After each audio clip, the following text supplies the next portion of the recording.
Hatima Tova.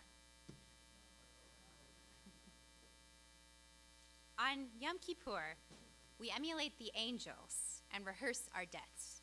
We wear white, like traditional burial shrouds. We fast from eating and drinking, like the dead who need nothing. We recite the Vidui confessional prayer just as we do on our deathbeds. Why do we do that? Why do we turn to death today? We're a religion all about life.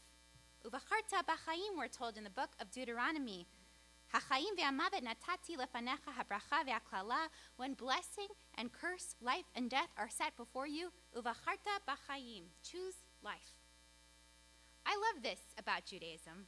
I love that we are a religion of life. But sometimes it takes an encounter with death, a reckoning with our mortality, an exploration of that question, what comes next, to help us zoom out, look at the big picture of our lives, do cheshbon hanefesh, an accounting of the soul, and make more intentional choices. Today is that day. It's the day to reckon. We face our mortality standing in that limbo place between the year that's past and the year to come, wondering who will live and who will die, who by fire and who by water. What joys and heartbreaks will this next year bring? And we ask to be sealed in the book of life, B'Sefer Chaim. Thinking about death and the uncertainty of the year to come makes us reevaluate our lives. Are we living the way we want to? Are we living in line with our values? Are we spending our time meaningfully? This is the work of the Yamim Noraim, the high holiday season. And I want to stress that final question today. Are we spending our time meaningfully? As the late great poet Mary Oliver would say, what are we doing with this one wild and precious life? To begin to answer these questions, we're going to stay in conversation with death and explore a tale of the afterlife. Years ago, I came across a book by Jewish neuroscientist and best-selling author David Eagleman, a book called Some, 40 Tales from the Afterlives. It's a collection of 40 creative and mind-boggling conceptions of life after death, what it might look like, be like, feel like, how it might work. Reading this book blew my mind, like when you read Hitchhiker's Guide to the Galaxy or some other sci-fi novel, and you think to yourself, this world kind of makes sense. How come I never considered this version of reality before? It was like that for 40 stories, 40 afterlives, each with its own rules and structures, each shedding new light on life before death, encouraging deep reflection and a reimagining of our priorities. Here is my favorite one, Some by David Eagleman.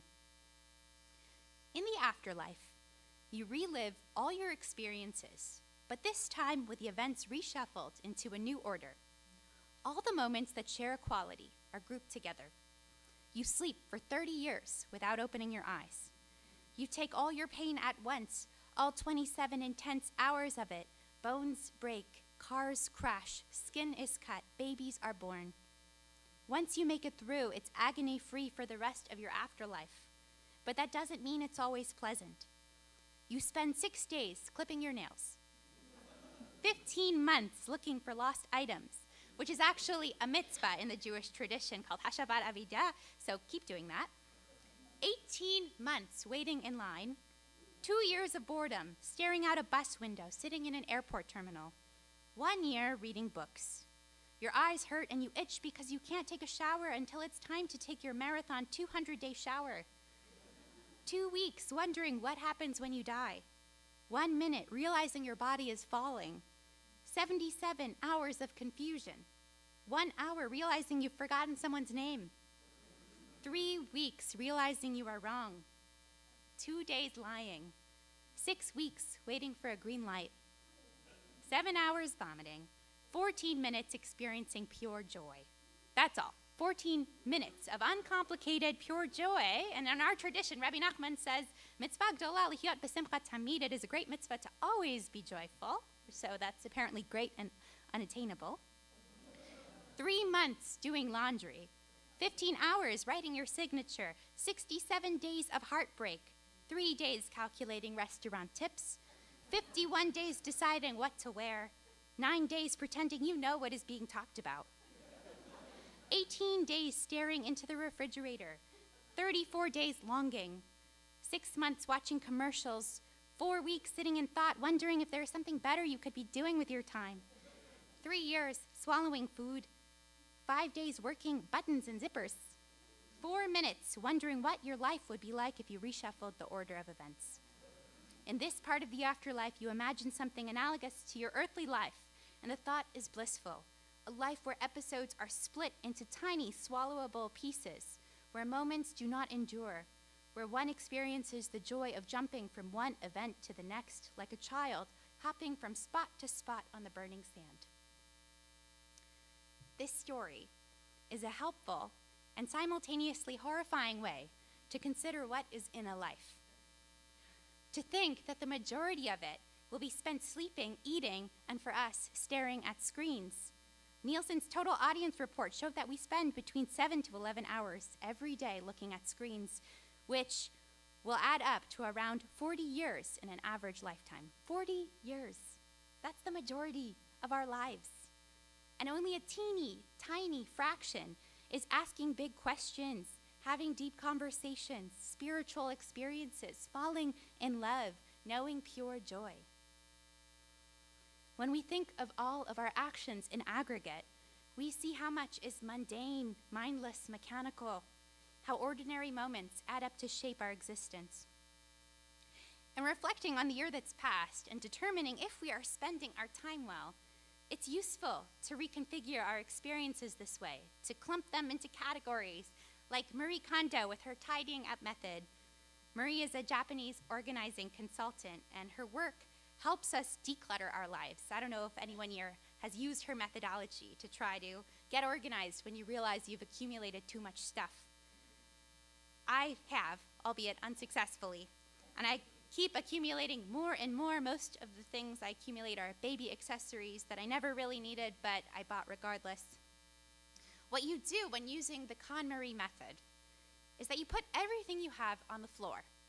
You divide them into heaps, piles, according to categories like toys, books, papers, sentimental items. You go through each pile, item by item, only keeping the things that you need or the things that spark joy. When you discard an item, you thank it first. It's a spiritual exercise, decluttering, letting go, and choosing joy.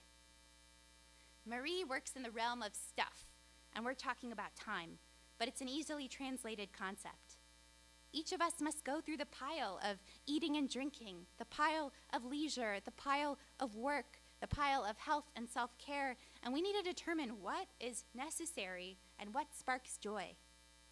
The rest of it that clutters and crowds our lives, we need to thank it and then let it go. We need to tidy up our time, to realize that it is a precious, limited resource. Our days are all numbered, and we don't know how much time is left to do all of the things that we want to do, all of the things we know are most important. We need to use our time better, more efficiently, more meaningfully, more joyfully. But we mustn't despair that we're wasting our lives away. That is not the reality, and we're all doing the best that we can. We don't actually live in a world where each thing happens in its own time. A version of that world does exist in the Jewish tradition in the book of Ecclesiastes, Kohelet, which we'll read in a couple of days on Sukkot. L'kol zman va'et, l'kol chafetz tachat hashamayim. For everything there is a purpose and a season for every matter under heaven. A time to be born and a time to die. A time for weeping and a time for laughing. A time to throw stones and a time for gathering them. A time for war and a time for peace. The famous Israeli poet Yehuda Amichai responded to this holy text of ours in his poetry, saying, "There isn't time enough to have a time for everything. We must laugh and cry with the same eyes, with the same hands to throw stones and to gather them, to make love in war and war in love, to live our muddled, confused, complicated, beautiful lives, and then we'll die in the autumn like a fig, maleh atzmenu, full of ourselves, the leaves dry out on the ground, and the naked branches pointing to the place where there's time for everything." The beginning of David Eagleman's story is an Ecclesiastes kind of afterlife, but he ends in the spirit of Amichai, casting a wondrous light onto our earthly life. A life where, quote, episodes are split into tiny swallowable pieces, where moments do not endure, where one experiences the joy of jumping from one event to the next like a child hopping from spot to spot on the burning sand. Those last couple of lines are an ode to the richness that comes from life's unpredictability, from the way all these ordinary and extraordinary moments are intertwined, from the art we make of stitching it all together. That's our task as Jews in this world, to make art of this life, to build cathedrals in time, to weave together Kodesh and Chol, the holy and the mundane, to turn moments that might otherwise pass without a thought, moments that could pile up into a giant heap, into distinct moments of pause and sanctification. All the little things we do that might seem mindless can be mindful. We can bless our food before we eat. We can say the blessing upon using the bathroom, Asher Yatzar. We can end our busy, exhausting weeks with a peaceful, rejuvenating Shabbat. And we can begin the new week with Havdalah. We can mark the changing seasons with holidays that put us in conversation with the living, changing earth beneath our feet and the divinity behind it all. We can lean into joy in the month of Adar in February and March, which contains Purim. Misha nichnas Adar marbin besimcha. When Adar begins, we increase our joy. And we can feel the echoes of Jewish grief across the ages with the onset of Av around August, a month of national mourning and grief. Misha nichnas Av mematin besimcha. When Av begins, we decrease our joy. Use these tools of blessing and feeling and marking time that each of you has inherited. They belong to you. They help distinguish you from, as Abraham Joshua Heschel so exquisitely put it, the space-minded man, to whom time is unvaried, iterative, homogeneous, to whom all hours are alike, qualityless, empty shells. Unlike that person, the Tanakh, the Bible, senses the diversified character of time. There are no 2 hours alike. Every hour is unique and the only one given at the moment, exclusive and endlessly precious. In the last year, I spent 5 days reading, 300 hours in cars and planes, 20 days scrolling mindlessly on my phone, 10 days consumed in news cycles, too many hours worrying for our hostages and sick over this war, 9 hours in labor, 5 hours changing diapers, 100 days cuddling my baby, 100 days of pure joy and astonishment. I've used my time well. I've sanctified many, many moments. I've felt deeply, I've mourned, and I've celebrated, and I've missed many opportunities too. I've let time pass me by. All of us have. Tonight, with Kol Nidre, we're wiped clean of the vows we may have made and not fulfilled this year, the vows to spend our time better. They're dissolved, nullified. Not because we shouldn't set goals. We should. Not because we shouldn't experience guilt. We should. That's what moves us forward. That's what inspires change. But we're not meant to dwell too long in the place of regret. We're not meant to drown in shame. We are free of that today. That's the joy of Yom Kippur. A reset. The year is new again. Time is yours again. How are you going to proceed? I'll leave you with the poignant words of Mary Oliver. Tell me, what else should I have done? Doesn't everything die at last and too soon? Tell me, what is it you plan to do with your one wild and precious life? Gmar Chatima Tova.